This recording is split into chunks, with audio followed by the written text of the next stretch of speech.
Tonight, the Intergalactic HoloNet Convention is in full swing. We have tips and tricks on how you can beat the heat and manage the crowds. And a special report. Stock prices soar for the Star Tours company as they finally receive full Imperial Operations license. Will this mean better prices for the traveling consumer looking to avoid Imperial entanglements? We have an answer, and more, at 11. Welcome back, Galactic Travelers, to another episode of Hoth Topics, a podcast about Star Wars. I am an Outer Rim colonist, Ian, and joining me this week, as he does every other week, is our... Lost my notes. You having some trouble there, Ian? Yep, I'm having... My name is John. And he is our I appreciate it if you didn't forget your co-host's name. I was forgetting your title for the episode, which is John, our Star Tours hangar supervisor. Welcome back to the podcast, John. That title is the most generic title given to somebody that I want to make feel important. That was not intentional, I promise. I just thought it was... Chief Head Security of Toilet Cleaning. No offense to anybody out there who is in the janitorial services. We all appreciate what you do for us. Thank you for your service. What's up, Ian? Good save. Hey, buddy. How's it going? We've had one heck of a weekend here. I am, as they say in the Bay Area, hella tired.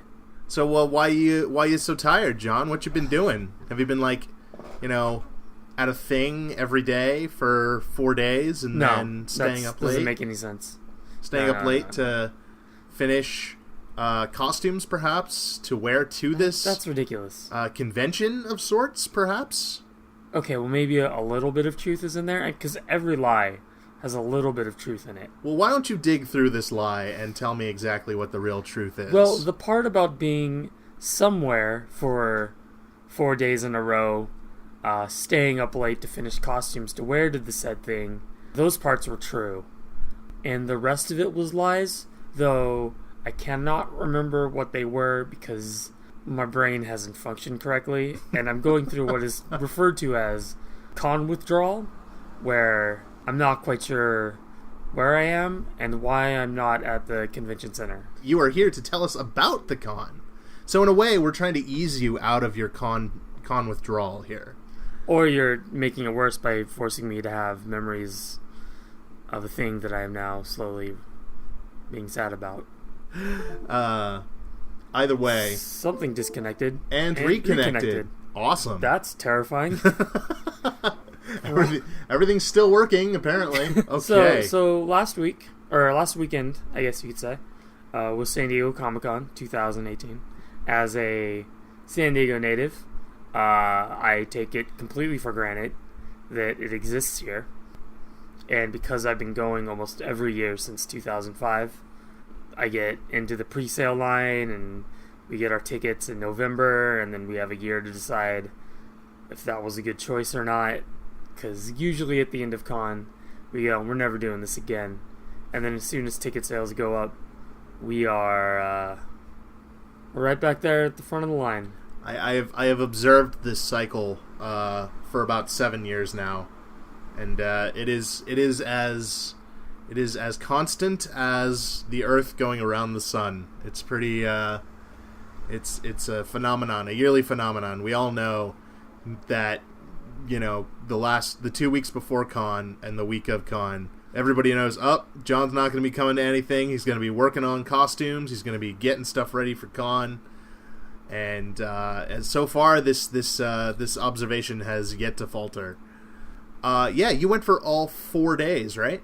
That is, there's technically 5.5 days if you include, or 4.5 days if you include Wednesday's preview night, which I rarely get to go to. But it sounds like you had a good time, and there were a lot of Star Wars related things going on at con. Would you not say so? I would not say so. Oh, there were some Star Wars related things going on at con? I would say that there was an adequate amount of Star Wars stuff. Fair enough. I think the first big surprise came day one, right? And that was that you went to the Clone Wars panel. Yeah, the Clone Wars 10-year anniversary panel. Yeah. Had Dave Filoni, one of the producers whose names I forgot. I'm sorry, ma'am. I was more focused on Dave Filoni's hat and the fact that Ashley Eckstein is the most adorable person in the world.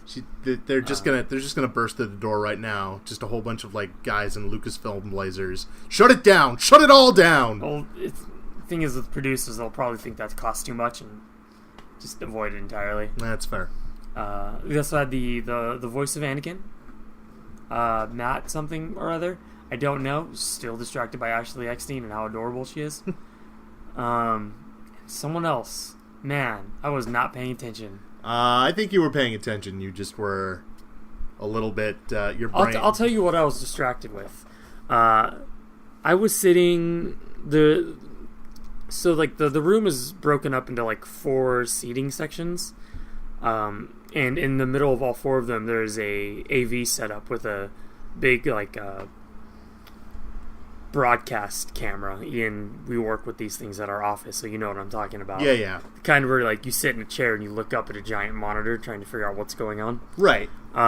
For about 20 minutes, it felt like before the panel, I was watching Steele Saunders of the Steele Wars show, trying to sneakily unplug and plug stuff in to the AV setup. Apparently, sneakily. I don't know if he had permission to do this because he was pretty chummy with the camera guy when he got back. Well, we saw him and we asked him, and it seemed like everything was on the up and up. Yeah, it was just I didn't know if it was or if it wasn't. He wasn't doing a very good job being sneaky. Steele, you are a tall person and very hard to miss. If you are doing it with permission, you look shady as all hell. Trying to do it. And so that confused me. And then I was also distracted by 2 guys that looked exactly like the hosts of Black Series Rebels that sat down in front of me. But they looked like, Ian and I described this to you as when the Pokemon Ditto replicates another Pokemon, and it looks just like that Pokemon, just slightly off. Right. That's what these 2 guys were. And it was very strange because they were wearing Black Series Rebels merchandise, but they weren't those guys. It was a very, very strange experience. But I mean, that's all that really exciting happened. That's it. That's the only exciting stuff. We saw some behind the scenes stuff from Dave Filoni's sketchbook, some pictures from production. Now, John, there was that one event that you texted me about while I was at work, and my response was to immediately demand that you explain yourself because something was announced. So, Ian, I was live texting this panel to you. Yeah, mostly it started off with you talking about Steele being shady and the Ditto. Yeah, the 2 guys. The Ditto Black Series Rebels. Yeah, exactly. But so as we started texting, I think it might just be fun just to read our ridiculous texts to each other. Sure. Because, nothing's more fun in content than reading texts. Yeah, it's like talking, but with paper. Or not actually paper. It's imaginary paper. So it all started off with me mentioning that every time a new Snips cosplay walks in, all the other Snips turn their heads and judge them. I called this a judgment of Ahsoka's. And then you saw some people. Yeah, there was a hello there of Clone War armor Kenobis taking pictures with a sandstorm of Fly Guys, and I was very proud of that dumb joke. And you also had a name for... a group of Ahsokas I've determined is a Snips pack. Yep, and I asked if that was not a snip of Snips. No, it's a disappointment of Padawans. More like an execution of younglings. So, then it was radio silent for about 40 minutes as the panel continued. We learned about how the process worked at Lucasfilm, where Dave would write notes up on a whiteboard and he would go on break and he'd come back and George would be erasing stuff because he didn't agree with it. We heard some stories from the producer how she would say, "Hey, Dave, we can afford this many assets in this shot," and he would immediately go, "Okay, so 15 more than that." Yeah, I enjoyed that. Good on you, Dave. I've been to a lot of panels before that are like show recaps, and they all kind of like are the same. Like here's a little behind the scenes stuff. Here's some adorable stories from different casts talking about their experience, and the panels seem kind of like run of the mill. I mean, it was great to see everyone up there talking about the show that hasn't been on the air for like 5 years since the Disney acquisition. Yeah, it sounds about right. Maybe less than that. Well, no, because Rebels had like 4 seasons, and it was on right after that. They canceled it with the Disney acquisition. Mm-hmm. Before we got to find out what happens to everything. Dave said that he wanted to give something to the fans that had been around for so long and been tweeting him all the time. Hashtag Save Clone Wars and sending things to Disney to get them to restart it. And throughout the panel, Comic-Con staff were handing out like ticket stubs, like raffle tickets. And I've been to enough panels in the past to know that this means I'm walking over to the hotel across the street to pick up some promotional souvenirs that they've made. Promotional. And so, for example, we were at a Game of Thrones panel years ago. I think it was in Hall H, which is the crazy one that you have to sleep outside to get into. And we were only there to see the Force Awakens panel, which was the second to last one. Because we sat through all the panels from the day, we got all this crap to go pick up. And the Game of Thrones ones was like 2 books, a backpack, like a t-shirt, and like all this like crazy stuff. And I'm like thinking, at the Clone Wars panel, this is Disney. Disney's going to hook it up. This is going to be sweet. And so Dave goes, okay, so we put something together for you guys. Room goes dark, the Lucasfilm logo pops up, the Clone Wars fanfare plays, and then all you see is Captain Rex's helmet on the ground, and the camera slowly pans back to reveal even more clones and Cody. Just and rows of helmets. Yeah, like all the named characters that we saw, and as it pulls back, it keeps getting faster, and there's more and more clone helmets, like Mark 1s, Mark 2s, different pilot helmets and everything. And all throughout the background, all you're hearing is quotes from the clones saying stuff. And my brain immediately went to, there's a lot of helmets on screen. Oh my god, they're getting us clone helmets. And like I assumed like it was probably going to be something like the ones that Hasbro released a few years ago. And that's all I could think about. And then it cut to some more actual footage, and it was, if I remember right, there's a lot of noise going on in that room. It had Anakin and Obi-Wan on a unnamed planet with a ton of military hardware, looking like it's ready to go somewhere. Anakin walks into the door and he sees Rex. He's like, "Rex, what's so important? You need me here?" And Rex is staring at a hologram of Bo-Katan of Mandalore and Ahsoka Tano, who at that point had been expelled. Had been expelled, asked to rejoin, and had left the Jedi Order. And I think, if memory serves me right, this would be the first time Anakin would have seen Ahsoka since that action. I believe you are correct. And so what it looked like this video was setting up was the Siege of Mandalore. So at this point, I probably should mention that in a nutshell, they're finishing the Clone Wars. I was gonna say, like, so what you're saying is we're getting more Clone Wars. Exactly. That's pretty exciting. Something cool that I didn't spot, but as someone else talking to you later spotted, was that Obi-Wan and Anakin are wearing the outfits that they wear at the beginning of Revenge of the Sith. So we're probably gonna have episodes that feed directly into Palpatine being captured by Dooku. Cool. I'm assuming. I don't know.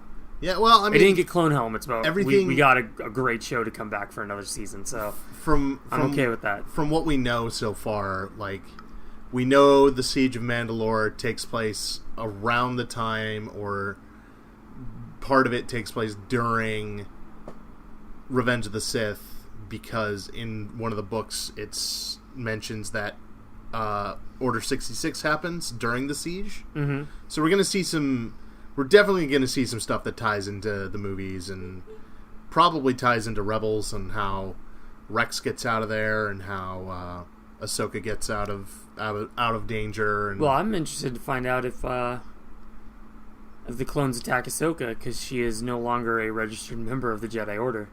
Yeah, I mean, it's going to be... I hear the technicality police sirens going off, so... well, I'm sure that'll be a much-argued thing. But she is a Force user who is commanding clones, so who knows? But we're going to get the answers, which is super cool. I believe the way you put it to me in the text was, hey, they're like making some new Clone Wars or something, and I just immediately was like, explain yourself now. So that's super awesome that they're bringing that show back. I very much enjoyed it. Maybe before it comes out, we can take a look at some of our favorite Clone Wars episodes, and talk about that down the line. But well, this whole thing to me was kind of ironic. I don't know if ironic's the right word. It could be a coincidence. But since last Monday, the Monday before Con, while I was finishing up my costume? More isn't even my costume. It was Catherine's costume. While I was finishing up her costume, I was like, I'm just going to put the Clone Wars on and just marathon it. And yeah, you were on the last season when I walked in today. Yeah.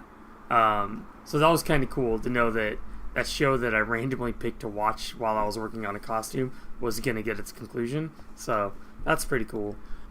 It appears that it's going to be on Disney's streaming service, whatever that is. If there is one already, I don't know. I don't something I'm going to have to pay for now, or find other ways of finding that we don't condone, but we'll probably do. No, I'll pay for it. Star Wars is the one thing I will sign up for another streaming service to watch. I did just cancel my Prime membership, so now I have some income you to got spend on that. Oh man, you got some fat cash to swing around. Hey, after the panel ended and everything, and they saw the preview, what was the ticket for? It was a poster.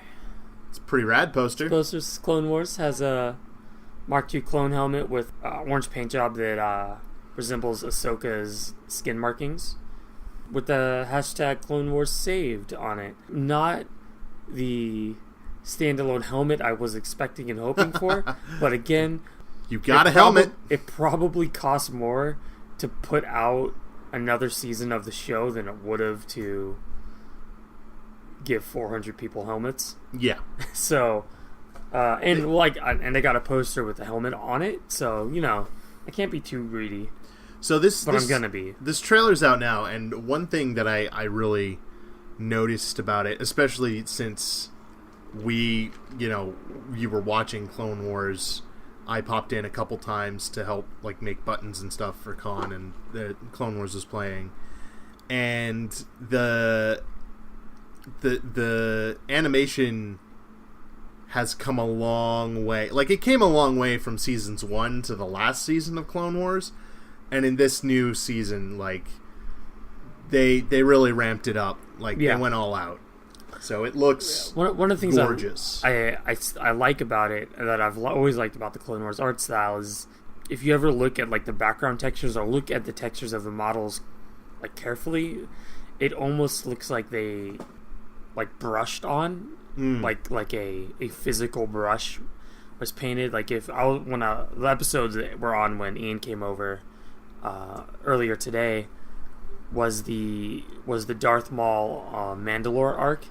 And if you look at all the paneling in Mandalore, you can see the kind of almost unfinished paint strokes on some things, and even on the characters. And that kind of sounds like a negative, but it was a really cool art style, and I'm glad that they didn't depart from that with this new season. It absolutely still feels like Clone Wars. It still has that same art style, that same animation style. It looks like there were far more models in some shots, and the lighting and the shadow details were a lot more intricate. There was a lot more facial kind of detail, I think. Specifically looking at Anakin and Obi-Wan in that scene. Mm-hmm. You know, so it looks really good. So I'm excited to see where that goes. Other than that panel, I think you went to go see, was it one or two other Star Wars panels that you were able to check out? It was kind of like 1.5 panels I got to see. On Thursday after the Black Series, the Clone Wars episode panel. The Clone Wars panel. There we go. Clone panel wars. I headed over to the San Diego Library, which is now doing panels in its auditoriums. I got to see the Black Series Rebels put on a podcast thanks to a shop called Quest.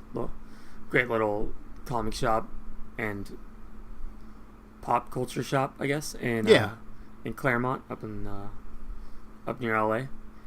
And that panel was amazing. It was moderated by George Lucas. Definitely actually George Lucas, not a fake George Lucas. Totally a fake George. They had cardboard cutouts of the old Power of the Force 2 figures, which Ian will probably grew up with, the barrel-chested super Lukes buff, and Leia's and Han's, and it was so good. Everybody was cashing in on that He-Man physique. They played this amazing game. I can't wait for them to post the video on YouTube to show.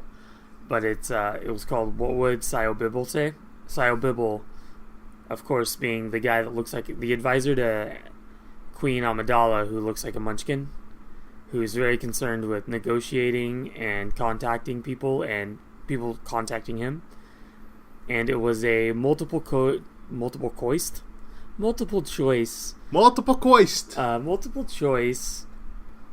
trivia game where you're asked things like, the internet goes out in C.O. Bibble's hotel room. He calls the front desks with his concerns. What does he say? A, this is what I get for booking in like an economy suite.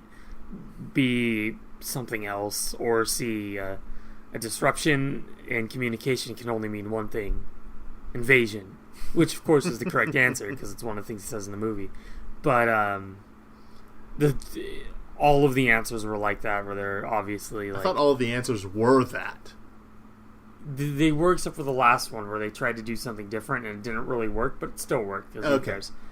And that was a cool panel because they brought out Mr. Steve Evans, design director for Hasbro's Star Wars line, and he brought up all the San Diego Comic-Con exclusives from Hasbro. I collect some of those things. Which, for the Black Series Rebels was a big deal. It was fun watching them try very hard not to damage any of the products because they are collectors and people were getting angry in the front row that they would even think about opening the packages. Oh, boy. So that was fun. So I would love to go into what they talked about, but you know what? Why don't you just go over to the Black Series Rebels and check them out? Yeah, once that audio goes out, I'm sure that they're like me and they're in like decompression mode. So after Mr. Stevie came out, that's his name on Instagram, Mr. Stevie.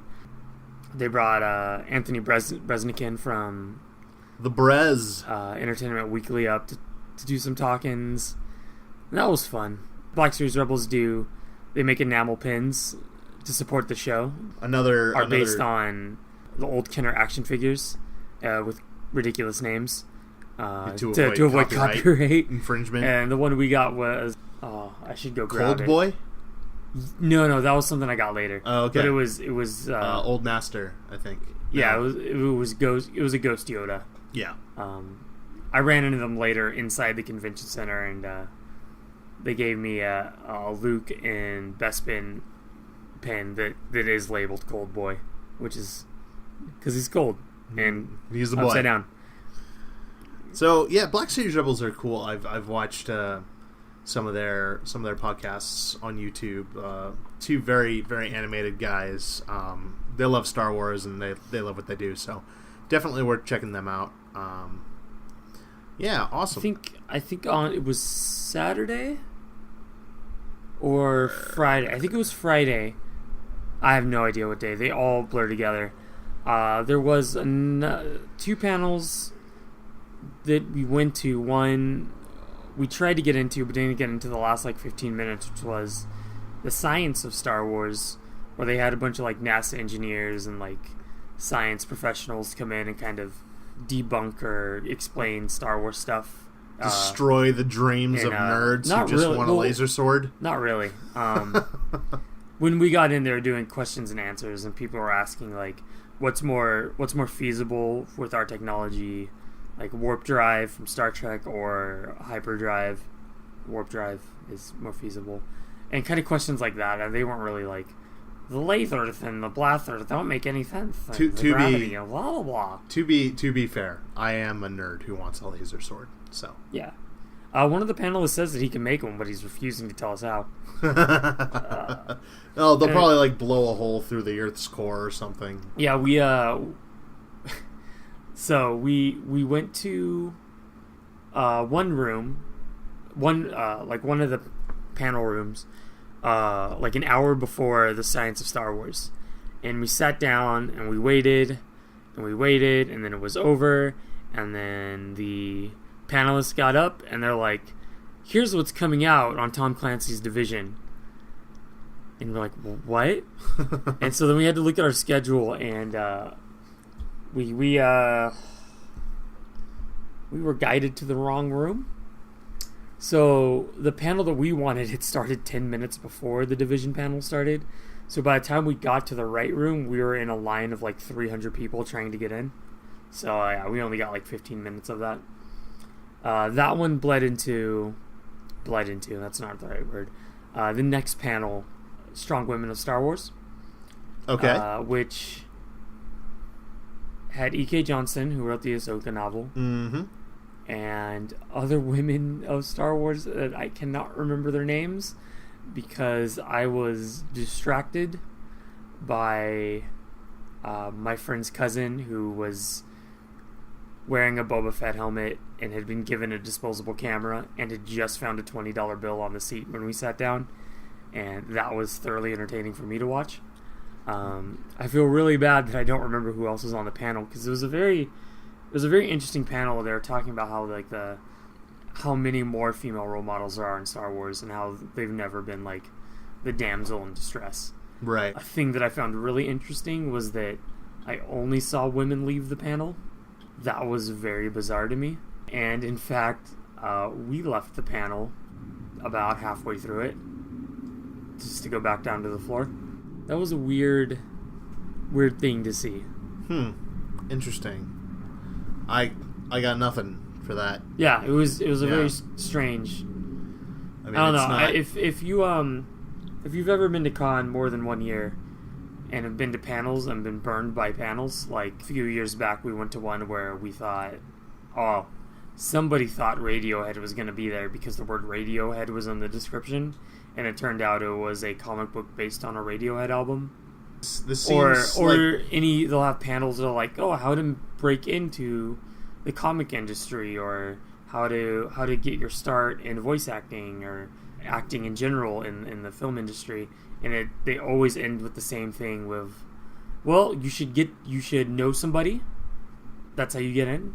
Nepotism is great, and get an agent. I mean, I as someone attempting to do that right now, it sucks to hear, but that is how that goes. Well, it's very disheartening when the description of the panel says, "Come learn everything you need to know on how to break into the business," and everything you need to know is know somebody that's already in the business. Yeah, and that's like 4 or 5 panels I've been to in. Yeah, I can see how the that last like couple of years. I can see how that can be. That can be kind of a burn. So I guess the more that happens, the less tolerant people become to slower panels. Yeah, I don't like going to panels half the time, because that's usually what it ends up. You gotta read those panel descriptions carefully. Yeah. And sometimes you miss good ones because they worded them wrong, and like I missed the Hasbro one because I saw the word Hasbro and didn't see the word Star Wars immediately. So I just assumed it was going to be like My Little Pony and Transformers and whatnot. And then it turned out to be, I have a lot of Black Series stuff and all merch, and felt dumb because I'm like, yeah, I should have known that. Stuff happens. Yeah. You went to con in costume a couple days, right? Yes, this is true. Which ones did you end up going with? So if you have a avid listener of our show, or a casual listener of our show, yeah, or just a listener, period. Yeah, or just a person, yeah. And you heard our pleas last episode to go to our website and read our crap.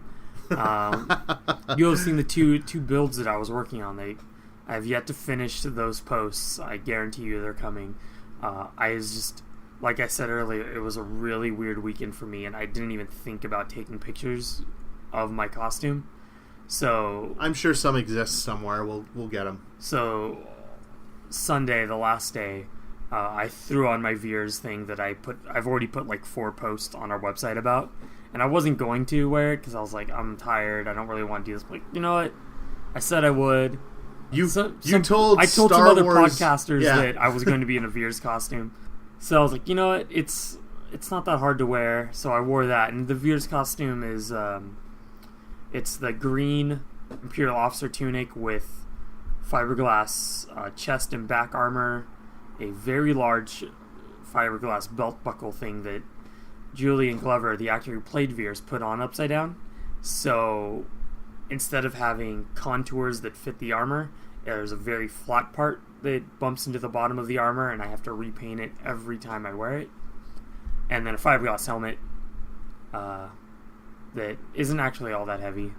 What I like about it is everyone's like, all the troopers I meet, they're like, oh, you're wearing fiberglass? I must be miserable. It's like, I'm not wearing a full stormtrooper armor. And the fact that it's fiberglass, it kind of actually makes it feel like I'm wearing armor, even though I'm sure if somebody took a shot at it or even slightly tapped it, it would shatter. Well, let me take a hammer to it. We'll test the theory. No, I'm good. Okay. All right. Well, that. Hey, if you're going to take your safety into your own hands without scientific testing, that is your business. But tell me about the other one that you went as this year. The ones that I was the most proud of, I did a Star Tours themed costume, which I started about a month ago, Ian, when you and your folks went out of town, and I was watching their house. Yep. Which gave me an ample excuse to take over their kitchen with sewing machines and fabric to basically from scratch make a Imperial Officer tunic, but in an orange and blue color scheme. Which was the classic color scheme of the mechanics for Star Tours. Well, the mechanics on Star Tours, at least in the videos on the they had like ride, red jumpsuits. Yeah, they red and orange jumpsuits. And I think I had mentioned in our last episode that Hasbro had released an action figure that was based on the Imperial Scanning Crew, and basically was an X-Wing jumpsuit with red and orange, or orange and blue color scheming. I liked it, but I really didn't want to wear a jumpsuit. Right. And I remember that I'd made you an Imperial Officer tunic before. Yes, sir. And I'm pretty sure I mentioned on the last podcast that I'd made the jacket that the sewing pattern I got was for, that turned out realized was a Confederate uniform after I'd made a gray Civil War uniform, and I felt real dumb about that real quick. The costume. Sometimes when you're making costumes and you just want to be rad and steampunk and you don't want to be brown and leather, you just want to be a different color, and so I chose gray and it looked like a Confederate officer, and then I just put the jacket in a closet forever. It's a great looking jacket. Just yeah. There's never worn it anywhere. Just hangs in a closet. Anyway, so I wanted to make the tunic with the orange and blue. I didn't want to do a cast member outfit because, well, I don't really like the designs of Disneyland employees' Star Tours outfits. And then to complement that outfit, I made using a sewing pattern, made a 1960s style flight attendant uniform for my friend Catherine. Kind of like the Pan Am style flight attendant. Complete with the little, I think they're called pillbox hats. Yeah. She had to get some custom things made that are no longer sold, like a Star Tours patch and are name tags. I don't know if any of you out there have been to the Disneyland or Disney parks and were lucky enough to get one of those custom engraved name tags that say Star Tours on it. Those things are no longer in the parks or available anywhere online for less than $50. And I had a year pass 2 years ago, I think. I saw those things every day. Never picked one up, and now they're gone. Yeah, for $10. I want them Should've so badly one. now. I know, right? Yeah. I'm dumb like everybody else who doesn't own one right now. Dumb side story. We found a place online called Your WDW store. There were 90% sure is run by cast members at Disney World that run into the park, buy the exclusives, and sell them on a website. Should we be outing these people right now? I don't care. They lied to me. They had like all the different badge variants, but they were all sold out except for one. So we ordered them with our names custom engraved on it. After like 2 weeks, we didn't hear anything. Like I just got your order we've processed it. And so I called them like, hey, what's going on? And they're like, hey, if I could put you on hold, I need to call our merchandise merchandise acquisitions department. Yes, merchandise acquisitions team member. which is me it was I'm calling Paige. Yeah. She's currently at work in the park. Hey Scott, we still got any of those? Yeah. So I was on hold for 30 minutes and I'm like, oh, I'm sorry, they don't actually make those anymore. I'm like, I know. I was just kind of hoping you had one stock. Yeah. So I had to custom make those, and then this was the dumb part that sold this costume to my friend to do it with me. It was I made brochures. I made Star Tours brochures about where we go, a little bit about the company, some amazing frequently asked questions. Those were my favorite. Do we have? I have one somewhere. I'm sure we do. What if we... Ian, busk. Or not busk. Banter. No, I prefer to busk. Give me a loot. I need a loot or an omni box. Perhaps a clue horn. You know? Some sort of instrument in which to busk with. Oh, you're back. All right, I'm back. I'm back. Just had to get a living room. Sorry, guys. You're not going to get my... I will probably post these on the website because why not? And who cares? They're going to sue us anyway. Please don't say that. Well, yeah, one of the weird, crazy things I got constantly was, how'd you get a cast member's uniform? And I had to be like, this is handmade, and the cast members have never worn anything like this. Yeah. Except for my bootleg patches and name tag. You also had those rad programmable that's LED. Right. We got these LED name tags that you could program to scroll text. Scroll? So we had one that scrolled flight information in English or High Galactic, and then we had one that scrolled in Arabesh, which I met one guy who was just standing there reading them because he was fluent in Arabesh. And he was correcting me on my spelling of things because I didn't realize the font that I had downloaded included capital letters, which he told me that he said he was an Imagineer. Yeah, and, in your defense, he was a Disney Imagineer. So. Yeah, and he was saying that they were trying to move away from using capitalization. Literally the only person there that was going to, that could get me in trouble, yeah. Yeah. Should I just read all these? Yeah, sure. What the hell? All right, so frequently asked questions. What if I want to avoid any Imperial entanglements? Well, Star Tours is a fully licensed affiliate of the Galactic Tourism Board. Our legal team at Star Tours HQ have just made a deal that will keep the Empire out of here forever. Question 2. Is this my favorite one? Yes. Flying is for droids. A classic Obi-Wan line. While not actually a question from a certain point of view, Star Tours does pride itself on our top-of-the-line, definitely not second-hand RX series piloting droids. Third question is, do you travel to the Lando system? No. Lando is not a system. He's a man. We do fly to his mining facility on Bespin, which is in the Anawat system. Close enough to Hoth, you don't even need a hyperdrive. Fourth question, I think, if I'm counting right. Yep. Third question, that's actually a question. Are my droids welcome aboard? Of course. Star Tours recognize that sometimes you just can't leave your favorite cybernetic at home. They will, however, have to remain at the back of the speeder.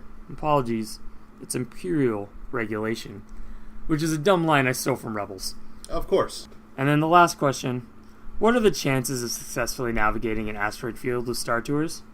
3,720 to fun. It's so like it makes me laugh every time that, and the like I gotta hand it to you, man. Like this year, I've been watching you make costumes for the better part of 6 years, however long I've lived here, and like every year you put a lot of effort into your costumes, and they always come out great. But this year especially, with the Star Tours thing. You went all out on it, man. I really enjoyed it. Like I'm thinking that from now on, I just want to do gimmicks. Yeah, I want to hand out random stuff that means nothing that will probably get me sued. So, I'll post those up on. I'll post the files up on our on Hoth Topics podcast.com. When I finally finish up my costume build post that I said I was going to finish before con. But let's get realistic. That wasn't going to happen. Yeah, and I wasn't even around I was gone for 3 days in the middle of the week, so I couldn't get on your back about it either. I had no excuse. I wasn't doing any work anyway. So, while you were enjoying the inside of the con, which I have to thank you, by the way, every year that I don't get into con and John does get into con, I usually hand him, a wad of cash and say, "Hey, please to go buy me things that I don't have. Thank you." Almost always Star Wars related or some other obscure or semi-obscure sci-fi thing that I like. Actually, none of the things I like are obscure. All the things you like are. Yeah, very much. Yes. But like Mass Effect or Magic or whatever my other random hobbies are. And you came back this year with a stack of Black Series figures. I want to point out that the amount of Black Series figures did not really register in my brain. I brought back 5, right? I think so, yeah. So, for those familiar with the 6-inch Black Inch figures, yeah, you did MSRP, they are about $20, right? Usually in store.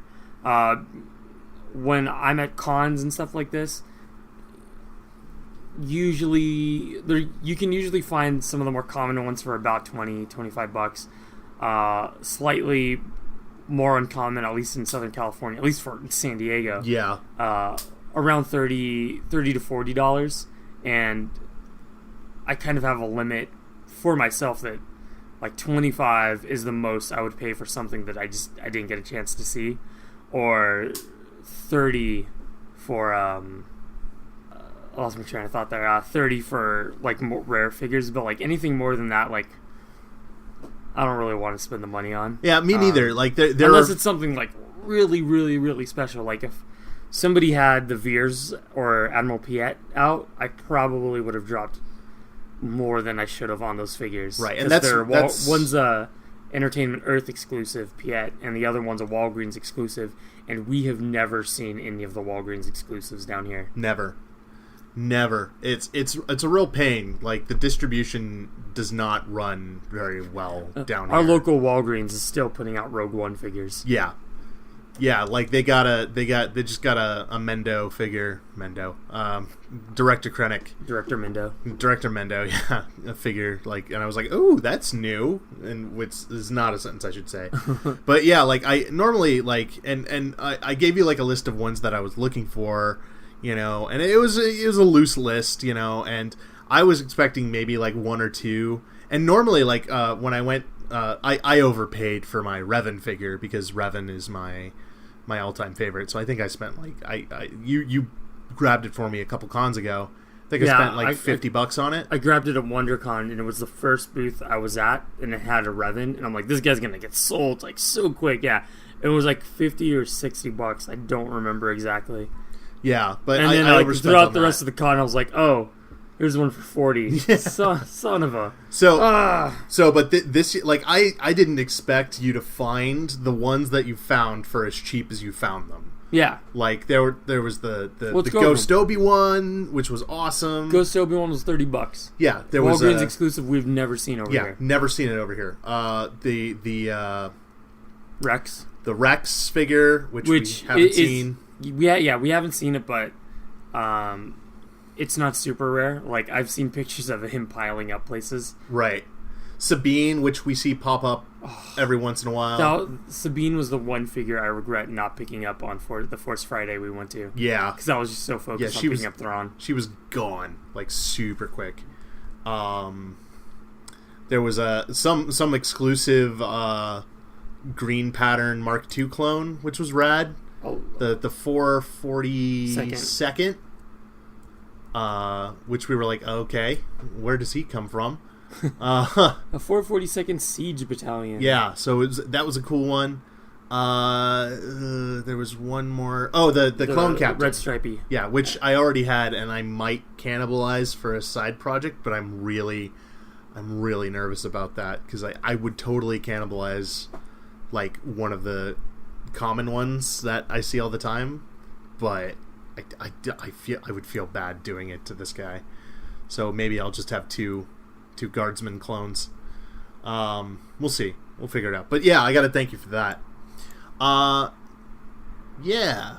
While you were at the con, Saturday, I came down to the convention center with roommate Mike. Yep. And our friend Timothy, fan photographer extraordinaire and listener to the podcast. And I decided that I was going to go around and try to do a little video project for our YouTube channel. I really wish I would have gotten more footage, but and I think, I learned from this experience. I will get more next year. I'll go more days. But I'll throw up what I have in a little video. Hopefully by the time this comes out, it'll be up. If not, it'll be out soon. But you and I went ahead and looked at the raw footage, and what I did is I just went around with a camera, and I stopped anybody in Star Wars gear or costume that I saw, and just asked them what their favorite thing about Star Wars was, or what they loved about Star Wars, and I got some really interesting answers. Were there any? You and I both watched the footage. Was there anything that stuck out to you about some of the answers we got? I think my favorite was the two kids you interviewed. This is First Order Stormtrooper and Kylo Ren, I believe it was. Yeah, like from the off the shelf. Yeah, and I just liked how their excitement, not so much what they were saying, but just the excitement in their voices about Star Wars. That was cool. Yeah, one of the things that surprised me about what they were saying was one of them mentioned the connectivity of the stories, like how everything connects. Mm-hmm. And I guess I always assumed that was something that kids his age didn't pick up on as much. And who knows, maybe he's an exceptionally bright kid, but it was really cool to see to hear that, because usually it's just, guys like us, fans, older fans that are arguing about canon connectivity and EU connections and trying to weave our way through the story. But this kid mentioned that he really liked that aspect, and I thought that was really cool. I got a lot of different answers. Like the question was phrased such that it honestly could have been anything about Star Wars that they liked. So I got everything from concepts about the world and how the diversity of the world and world building, characters, story, to specific things like one gentleman dressed as Django really loved the story of the bounty hunters. He really liked Boba Fett and Jango Fett, and he wanted to learn more about bounty hunters in the future. I got a guy who showed off some Jedi sword moves there that said that he really enjoyed the lightsaber battles. That was his favorite thing. There was a gentleman who said that the Force was the closest thing to a religion that his family had, which I very much enjoyed that. I was like, good on you, bud. That's super cool to hear. I got a couple people saying that they really like the Force and they really like the Jedi. One person said Empire Strikes Back, so that was Star Wars to him. That was his favorite part about it. So that whole movie. And we had a young lady say that Leia was her first real female role model, and that she likes how there are strong female characters in Star Wars that people can look up to. You talked a little bit about that with the panel. you went to, and then I think we talked about that too a little bit in our Forces of Destiny talk, and I'm sure we'll get more into that subject down the line. Maybe have some guests on to talk about that. And then one thing that another person, there was a Rey cosplayer. She said a couple things. Like, she really liked the hero's journey aspect, the Ewoks, lightsaber battles. But the thing that struck me was the fact that the new movies. She said the new movies mean I can hold a lightsaber and be a character, like somebody that people see on screen.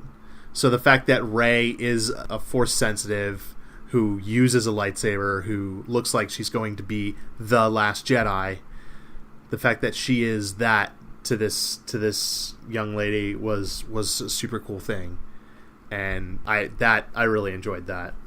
Yeah, that's like when last year for WonderCon we made that Rose Tico costume for your girlfriend. Yeah, for Katie.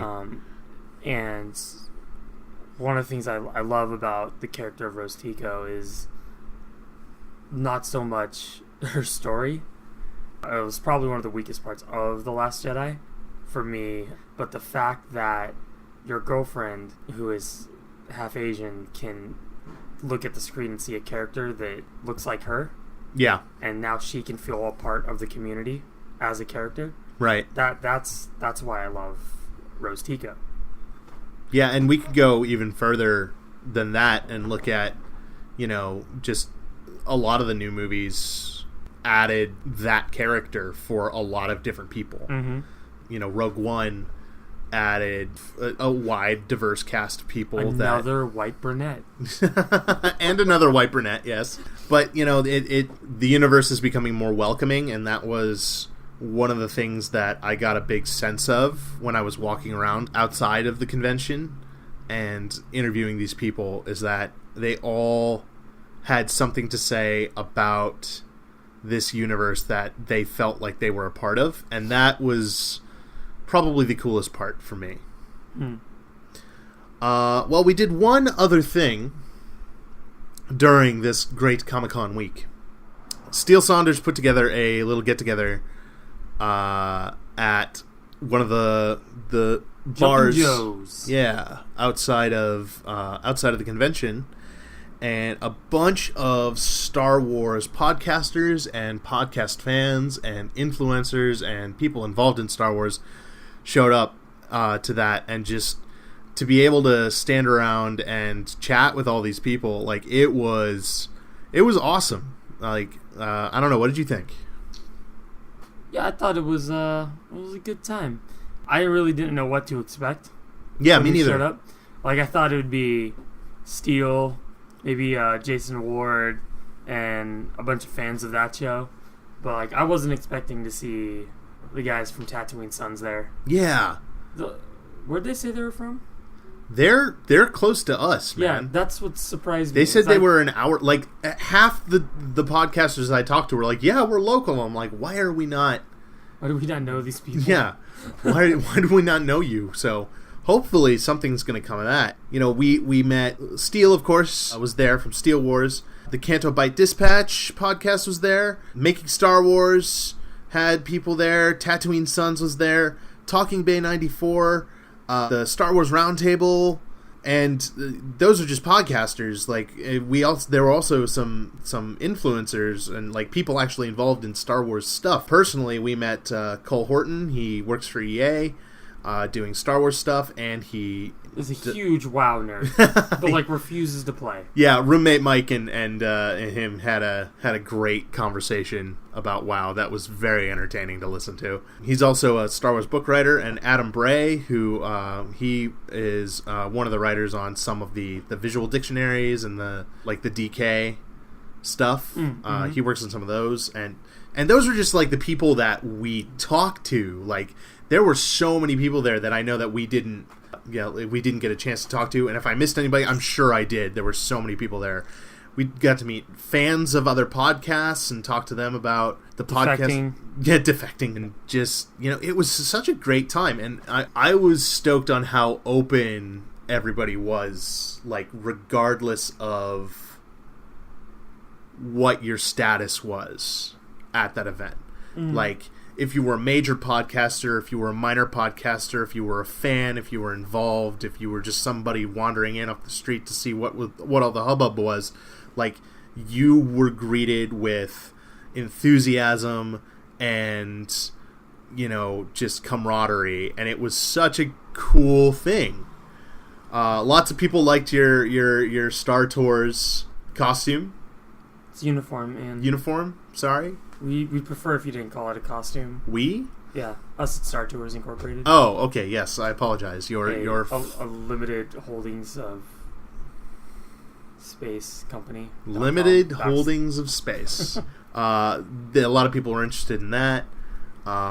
We had some great conversations. A guy, Rusty, he's the brother of Brittany of Canto, Bight Dispatch.